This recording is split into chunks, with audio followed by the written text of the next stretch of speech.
So it is now 2025, and we at the very least know that Nintendo will reveal their next system before the end of March. However, there's more and more leaks coming out every day about the system, and I thought I'd wrap up what we've seen over the last week, going back to Christmas Day with the first images of what could be the system itself, all the way until today where we actually have a look at the motherboard. Hey everyone, welcome back to the channel. First, let's go back to Christmas Day, and we'll start with these posts over on X from Next Handheld, who over, I believe, on Reddit said that he would be revealing some photos of the system itself. Well, he actually did put some photos out, and I guess they left more questions than they did answers. We'll start with the first one here. It says, "This holiday season, I couldn't resist sharing this gift with you all. Some might call it an early reveal, but I call it the best kept secret of the year." And you can see the photo here below it. Seems to be the side of what we're assuming is the Switch 2. And I say assuming because this picture seemed to raise more questions than it did actually answer. We'll start here first with the background, which appears to be AI generated. You've got cables that seem to go to nowhere. You've got some pipes up at the top that seem to make some twists and turns that don't really need to be there. You've got sort of a bookcase in the background that the shelves seem to stick out and don't line up exactly right. I mean, it's just a whole lot of things here that makes it not look real, yet it looks real. And then you have the watch going over top of the sweatshirt. Seems kind of an odd thing, but there are some people who do that because they don't want to pull their sweatshirt up so they can see the time. They just put it on the outside of the sleeve. But the thing that looked the weirdest to me is when you're seeing the side of what should be the Switch 2 here, you'll notice that plus on the right hand side. Now, judging by the way the kickstand comes up from the left, that would indicate we're looking at where the left Joy-Con would connect. Well, the problem with that is the left Joy-Con has the minus button on it, not the plus. Now, we've had a lot of people say, oh, well, the image was actually flipped, but then that Nintendo logo on the left would be mirrored, and that wouldn't be in the right direction either. But then the response, a lot of people online justifying this were saying that, oh, the person mirrored the image in order to prevent Nintendo from catching who they really are. And I don't really understand the logic behind that. But then that would also mean they would have had to have flipped that Nintendo logo, or maybe that Nintendo logo wasn't really on it and they just put it on there with Photoshop. A lot of justifications here that seem to not really make a whole lot of sense to me. So this person over on X did say, hey, I'll answer 5 of the most upvoted questions here over on X, and luckily my question was one of the top ones, and we'll take a look at that here. And here was the question I thought was pretty obvious at the time. Why is there a plus sign on the wrong side of the system? And you can see 119 people liked this post, so Next Handheld replied to it and basically said plus connects to plus. Well, I mean, that was kind of the obvious thing that I understood here, but that doesn't explain why the plus appears on the wrong side. Now, when I asked this question, I didn't see anybody having the theory that maybe the image was mirrored. So I did do a follow-up question basically asking, can you tell us if we're looking at where the left or right Joy-Con attaches to the system? And you can see from previous images that we've had that the plus is going to be on the right-hand side on that right Joy-Con, whereas a minus should be on the left Joy-Con. And I didn't get any response to this. So it just seemed like the answer that was given didn't really answer my question. Now, I don't feel like I'm entitled to an answer here, but since he did say he was going to answer the top 5 most upvoted questions, and he didn't really answer the question that I asked, it just seems a little shaky to me. But we'll go ahead and take a look at some of the other images here that Next Handheld put out. First, you have what looks to be maybe DMs. I'm not exactly sure if this is on Reddit or over on X. But you can see 2 images posted here that appear to be the dock. You have one of them that's maybe one side of the dock and the other is the other side that it looks like it may have the Switch 2 logo on it, although it's very faint. And then next you have an image of what appears to be one side of the dock with the cover off of it.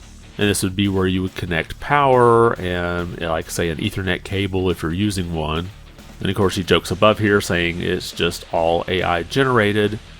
And then finally we had one of the other top upvoted questions was, can you post a photo of the blue and orange Joy-Cons? And in response, he gives this post here, which appears to be that C button that's below the home button on the Joy-Con. But you can see the main face of the Joy-Con appears to be black. But perhaps on the left-hand side, you've got those little cover rail things that, like say, the current Joy-Cons have, and that appears to be orange.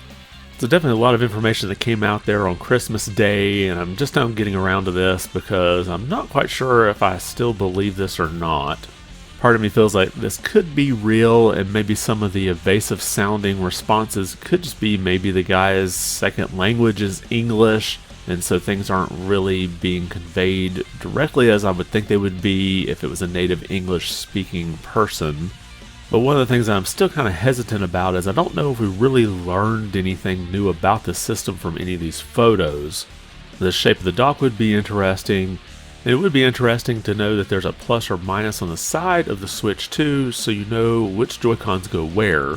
Now let's move on to a leak that I think is a little more interesting that came out late last night, and we've been uncovering more and more from these pictures as the day goes on.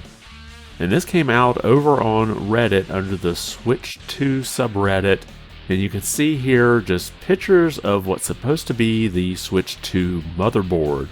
Now you can see the first image here, you've got a picture of the motherboard, and it's being compared to the Switch OLED model, so you can see just the size difference here. And as we go through these, I'm going to kind of point out some things that people have uncovered and some things that I've noticed. First, in the bottom left-hand corner, you do have the cartridge slot there, and to the right of that, you can see the USB-C connector that's going to be on the top of the Switch 2. And this lines up with what we've seen in some of those prototype leaks that came out a couple months ago. This would let you be able to charge the system when it's in tabletop mode, which is something you can't do with the current Switch because the USB-C port's on the bottom. Next, let's zoom in on the right-hand side here. You can see written on the motherboard BEE-CPU-01. Now, this does line up with what we have believed is the model number for this board, and we've seen this in some of the shipping data that's come out. And then the second image posted here appears to be the other side of this board. You can see in the top right corner sort of that arched cut of the circuit board, so that kind of matched up with what was on the other side. And here we have two very interesting objects. First, we have that big NVIDIA chip right there, which is believed to be the SoC, the system on a chip. You can see whoever posted this knew enough to kind of blur out some of the unique identifying markers on this chip. Now, reading through a lot of the different speculations about what type of chip this is, one consensus has pretty much came out that since the chip part number starts with an S, that's most likely fabricated by Samsung. Now, as far as the fabrication size, I've seen anywhere from 4 nanometer to 8 nanometer mentioned. However, it seems like a lot of people are pretty optimistic that it's most likely 4 nanometer. But honestly, I don't think we'll know for sure until we get some actual specs released from Nintendo or from, say, Samsung. But now we'll take a look at the two chips that are around the SoC here, and they're the same chip. This is the memory modules for the Switch 2. And you can see this zoomed in here. You have a part number H58GE6AK8B, which would mean that these chips are LPDDR5X, 48 gigabits, which would be 6 gigabyte. So having two of those means the system will have 12 gigabytes of RAM in it. Now, this would match some of that custom shipping data we saw earlier, where it looked like they were basically shipping 2 modules of RAM for the system. And it does match in being 6 gigabytes each. And now let's look at that last picture that was posted, and it's a bit of a zoomed in shot on that cartridge slot. Now in this particular picture, it does have a game in the slot, so you can see there's a little bit of a space on the left hand side of that slot. Now you can see in a side-by-side comparison, here on the left hand side is the Switch 2 card slot, and the right hand side is the old current Switch card slot. You can see both of them have that space on the left hand side, and that's for the whole spring locking mechanism as you push the cartridge in, where it can lock in, you can push it, and it can pop back out. Now, it's been rumored that Nintendo would have some type of physical lockout on the cartridge slot so that you can't put a Switch 2 cartridge into a Switch 1 system, but I'm not so sure if that's going to be the case, or if they might just lock it out in software where it would pop up a screen to tell you that this cartridge is not compatible with your system. But either way, I don't think we can tell a whole lot about the cartridge slot just yet, but who knows, in the coming days, some people might figure something out. So that's some of the biggest news coming out about the Switch 2 over the past week. There's some other things I'm leaving out here, like there's like an Italian website that said they had a reliable source that the Switch 2 is going to release on March 28th, 2025. But as more people kind of dove into this site, they said they've made a lot of predictions in the past that really haven't come true, so I'm kind of taking that with a grain of salt. There's also a patent that came out yesterday by Nintendo that has something to do with upscaling, but if you read into the patent close enough, you'll see it's a continuation of a patent that was filed back in 2022. And there have been games on the current Switch that have used software upscaling, so I'm not convinced this patent is related to the Switch 2. But let me know your thoughts below. Do you think we'll see any kind of official information coming from Nintendo about the Switch 2 in the coming weeks? And if Nintendo is trying to aim to release the Switch 2 toward the end of March, how quickly do you think we'll see pre-orders go up after we finally get some information about the system from Nintendo? Drop your comments below and let me know your thoughts. And if you like this video, be sure to give it a thumbs up. And if you haven't subscribed to the channel, consider doing so. It really does help out a lot. I'm pretty close to getting to 1,000 subscribers. At that point, I can get into the next tier of YouTube's partnership. So if you could help out with that, I'd really appreciate it. I want to thank you for watching and be good.